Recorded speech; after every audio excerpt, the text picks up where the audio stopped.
बिस्मिल्लाहिर्रहमानिर्रहीम। अस्सलाम वालेकुम नाज़रीन इकराम, मैं हूं मखदूम शहाबुद्दीन और आप देख रहे हैं मेरा फेसबुक और यूट्यूब चैनल। उम्मीद करता हूं आप सब लोग बखैर वाफियत होंगे और जहां भी होंगे अपने अहले खाना समेत खुश भी होंगे और महफूज भी।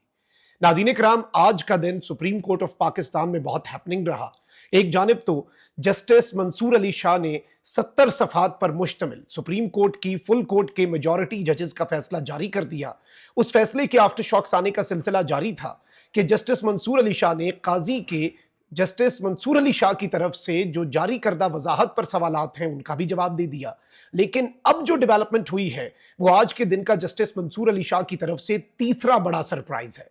लेकिन इस वक्त सुप्रीम कोर्ट में नया फड्डा पड़ चुका है। जस्टिस मंसूर अली शाह ने कमेटी का बायकॉट किया और काजी फाइज ईसा जो हैं उनके लिए इस वक्त मुश्किलात में इजाफा होता जा रहा है। आज सुप्रीम कोर्ट के अंदर प्रैक्टिस एंड प्रोसीजर कमेटी जो कि सदारती ऑर्डिनेंस के बाद काजी साहब ने चंद घंटे में रिकॉन्स्टिट्यूट कर दी, आज जस्टिस मंसूर अली शाह ने उड़ा के रख दिया है पूरे का पूरा मामला। और तफसीली फैसले के बाद एक नया खत जो है वो आ चुका है और अब जो ताज़ा तरीन सुप्रीम कोर्ट ऑफ पाकिस्तान की सूरत हाल है वो आपके सामने रखनी है। और इस वक्त कुछ बेंचेस जो हैं वो इस नई कमेटी ने, जिसमें काजी साहब अब कंफर्टेबल हैं, मेजॉरिटी हासिल कर चुके हैं, उस कमेटी ने कुछ नए बेंचेस बनाए हैं। वो बेंचेस किस तरह से आगे बढ़ेंगे और किस तरह से वो बेंचेस भी टूटने का इस वक्त खदशा है, ये उससे भी बड़ी खबर है जो मैं आपके सामने रखने जा रहा हूं। नाज़रीन इकराम, अगर अभी तक आपने इस वीडियो को लाइक नहीं किया तो लाइक जरूर कर दें। आपके लाइक्स और कमेंट्स हमारे लिए बहुत ज्यादा इंपॉर्टेंट हैं, क्योंकि इस वक्त आपको मालूम है कि फायरवॉल एक्टिव हो चुकी है। एक्सपर्ट्स के मुताबिक फायरवॉल का असर जाहिर करना आपके हाथ में है और वो आप अपने कमेंट्स और लाइक्स के जरिए कर सकते हैं। सबसे पहले तो नाज़रीन इकराम, मैं आपको ये बता दूं कि सुप्रीम कोर्ट ऑफ पाकिस्तान में चूंकि आपको पता है कि प्रैक्टिस एंड प्रोसीजर कमेटी एक बनाई गई, इससे पहले चीफ जस्टिस जो है उसके पास ये इख्तियार होता था कि वो बाज़ाब्ता तौर पर इस सारी की सारी सूरत हाल के अंदर, आप ये जानते हैं कि चीफ जस्टिस के पास इख्तियार था कि वो रोस्टर बनाए, बेंचेस बनाए, उन्हें केसेस अलॉट करे। जस्टिस उमर अता बंदियाल के दौर में काजी फाइज ईसा साहब को इस बात से बहुत प्रॉब्लम थी कि वन मैन शो और डिक्टेटरशिप क्यों है और जमहूरियत होनी चाहिए, जमहूरियत का असल कॉन्सेप्ट जो है वो आना चाहिए। फिर प्रैक्टिस एंड प्रोसीजर एक्ट आया और आपको ये याद होना चाहिए कि प्रैक्टिस एंड प्रोसीजर एक्ट जब आया तो उसके दौरान जब उस पर फैसला हो रहा था, फुल कोर्ट बैठा, तो काजी फाइज ईसा ने कहा जब तक इसका फैसला नहीं ना हो जाता मैं कोई केस नहीं सुनूंगा, मैं किसी बेंच में नहीं बैठूंगा और ये बेंचेस बनाना ही ठीक नहीं है इनकी तरफ से। ये सारी की सारी चीजें हुई और हमने विटनेस की। अब नाज़रीन किराम, क्या हुआ कि जब उस प्रैक्टिस एंड प्रोसीजर कमेटी में काजी फाइज ईसा साहब अक़लियत में चले गए तो इस जुमेरात को काजी साहब उस इजलास में ही नहीं आए, क्योंकि जस्टिस मंसूर अली शाह और जस्टिस मुनीब अख्तर थे। फिर जुमे के दिन सदर मुमलिकत आसिफ अली जरदारी जो है उन्होंने ऑर्डिनेंस जारी कर दिया। चंद घंटों में काजी साहब तैयार बैठे थे, उन्होंने जस्टिस अमीनुद्दीन खान को नामजद कर दिया। ये कैसी जमहूरियत है कि आप कहें कि दो सीनियर मोस्ट जज और तीसरा जज वो जो कि का चीफ जस्टिस अपनी मर्जी से नामजद करे, यानी कि दो वोट्स तो डी फैक्टो चीफ जस्टिस के हो गए। आज अब इसका इजलास जो है वो बाज़ाब्ता तौर पर बुलाया गया है और इसके अंदर अब एक कुछ इंतहाई तशवीशनाक डेवलपमेंट्स हैं।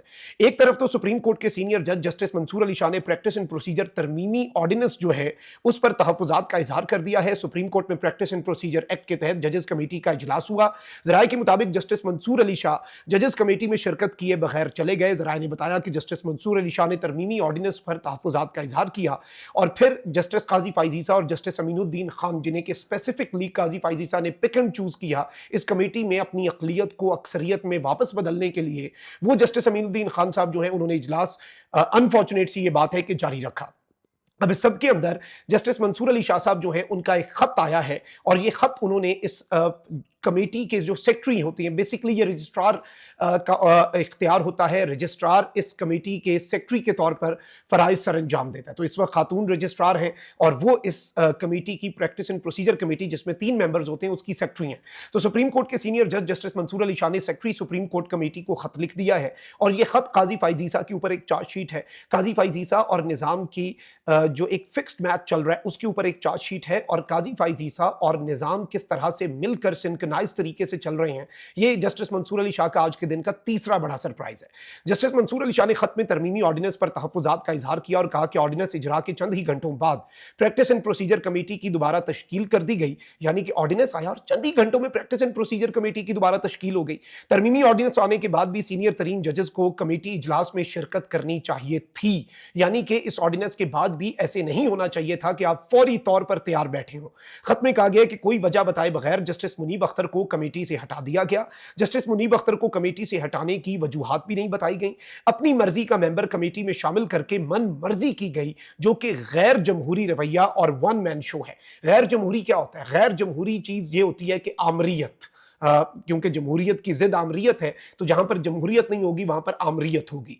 तो आज जस्टिस मंसूर अली शाह ने कहा है कि काजी जो कि पहले बड़ा कहता था कि वन मैन शो में इख्तियारात तकसीम, ये वो फलान ढिमकाम बातें सुने काजी फाइज ईसा की, लेकिन आज जस्टिस मंसूर अली शाह साहब जो है उन्होंने ये वाजे कर दिया है कि काजी फाइज ईसा ने जो कदम उठाया वो गैर जमहूरी था और वन मैन शो था। खत में उन्होंने कहा कि चीफ जस्टिस की जात में, ये बहुत इंपॉर्टेंट जुमला है, इसे गौर से सुनिएगा। खत में जस्टिस मंसूर अली शाह ने कहा कि चीफ जस्टिस की जात में इंतजामी मामलात का इर्तकाज गैर जमहूरी और अदालती शफाफियत के असूल के बरक्स है। जस्टिस मंसूर अली शाह ने कमेटी में वापसी की 3 शराइत रख दी और खत में कहा 3 ऑप्शंस रखे हैं कि कुछ भी इनमें से अगर आप करते हैं तो फिर मैं इस कमेटी में वापस बैठूंगा, वरना इस कमेटी का भी बायकॉट है, यानी कि ये कमेटी भी जाए जो मर्जी जिधर। अब आप ये देखें कि कहा है कि जब तक फुल कोर्ट इस ऑर्डिनेंस की आईनी हैसियत का जायजा नहीं लेती मैं कमेटी में नहीं बैठूंगा, या जब तक फुल कोर्ट ऑर्डिनेंस के जरिए तरामीम पर अमल दरामद का फैसला नहीं करती मैं तब भी इस कमेटी में नहीं बैठूंगा। और जब तक चीफ जस्टिस साबका कमेटी बहाल करते हुए जस्टिस मुनीब अख्तर को बहाल नहीं करते और इस कमेटी में वापस नहीं लाते, मैं तब तक इस कमेटी में नहीं बैठूंगा। खत में मुतालबा किया गया है कि सदारती ऑर्डिनेंस पर सुप्रीम कोर्ट का फुल कोर्ट बेंच बनाया जाए या फिर इंतजामी साइड पर फुल कोर्ट इजलास बुलाया जाए। Now this is something very big, very huge और बहुत बड़ी डेवलपमेंट है। लेकिन जस्टिस मंसूर अली शाह साहब ने इस कमेटी का चूंकि बायकॉट किया और वो इस कमेटी से बाज़ाब्ता तौर पर जब निकले जस्टिस मंसूर अली शाह साहब, तो जस्टिस काजी फाइज ईसा साहब को आला इक़्तिदार का मुज़ाहरा करना चाहिए था और जमहूरी रिवायात को बरकरार रखते हुए उनके कंसर्न्स को एड्रेस करना चाहिए था, लेकिन नहीं।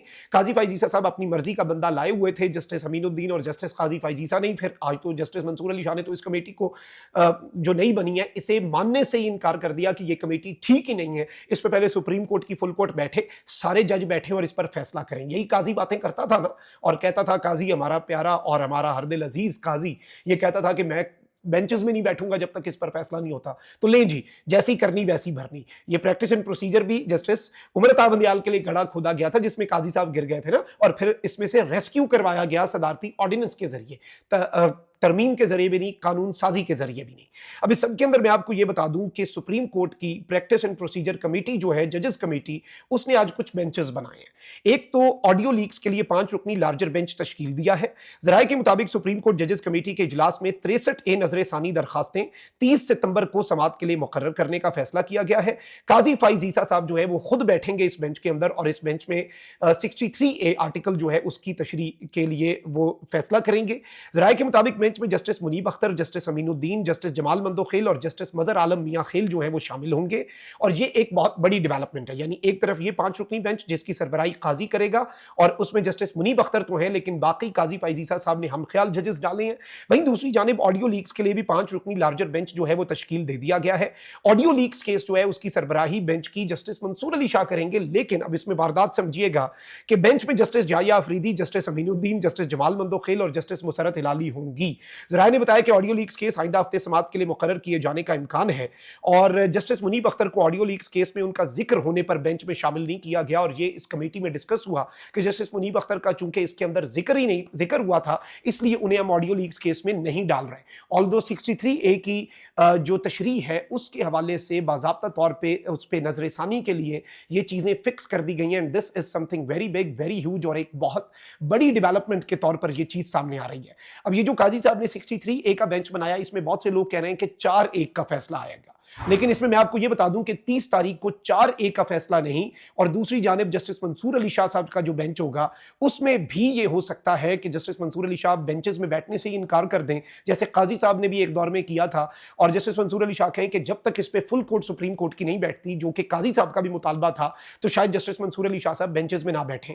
एक तो ये जो 63A वाला जिसमें काजी साहब ने फील्डिंग ऐसे लगाई कि 4-1 का फैसला हो और जस्टिस मुनीब अख्तर को इसमें डाला है, इसमें 4-1 का फैसला शायद ना हो और जस्टिस जस्टिस मुनीब अख्तर इस बेंच से अलग होने का फैसला कर लें और ये बेंच टूट सकता है। वहीं दूसरी जानिब ऑडियो लीक्स के हवाले से जो काजी साहब ने जस्टिस मंसूर अली शाह की सरबराही में नीचे बाकी अपने बंदे डाल के मेजॉरिटी हम ख्याल बेंच जो तश्कील दे दिया है, उसके हवाले से भी जस्टिस मंसूर अली शाह साहब जो है वो इस बेंच से अलग हो सकते हैं, एहतजाजन अलग हो सकते हैं। और ये एक बहुत बड़ी अपडेट होगी, क्योंकि जस्टिस मंसूर अली शाह ने आज जिस तरह से बाइकआउट किया है काजी फाइज ईसा साहब की डिक्टेटरशिप, मुबैना तौर पर गैर जमहूरी रवैया, और ये मैं नहीं कह रहा गैर जमहूरी और वन मैन शो के अल्फाज सुप्रीम कोर्ट के सीनियर प्यूनी जज जो हैं जस्टिस मंसूर अली शाह, और 26 अक्टूबर से पाकिस्तान की आला तरीन अदालत में, सुप्रीम कोर्ट नहीं कहूंगा, आला तरीन अदालत जो है इखलाकी तौर पर उसके chief justice justice Mansoor Ali Shah साहब जो हैं उन्होंने ये सारी की सारी बातें की, और इनकी इंपॉर्टेंस को इग्नोर करना इस वक्त इतना भी आसान नहीं होगा। This is something very big, very huge, और इसकी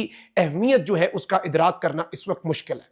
ये आम तरीन डेवलपमेंट थी जो आपके सामने रखना बहुत जरूरी थी। अगर अभी तक आपने इस वीडियो को लाइक नहीं किया तो लाइक जरूर कर दें। कमेंट सेक्शन में राय का इजहार जरूर कीजिएगा, बताइएगा कि आप वुकला को इस सब के अंदर क्या करना होगा, क्योंकि वुकला का किरदार बड़ा इंपॉर्टेंट होगा। और साथ ही साथ इस सारी सिचुएशन में काजी फाइज ईसा साहब जो है उनका किरदार किस तरह का है। क्या जस्टिस मंसूर अली शाह साहब ने जो बात की कि वन मैन शो और गैर जमहूरी रवैया काजी अपना रहा है, क्या उसमें सदाकत आपको लगती है?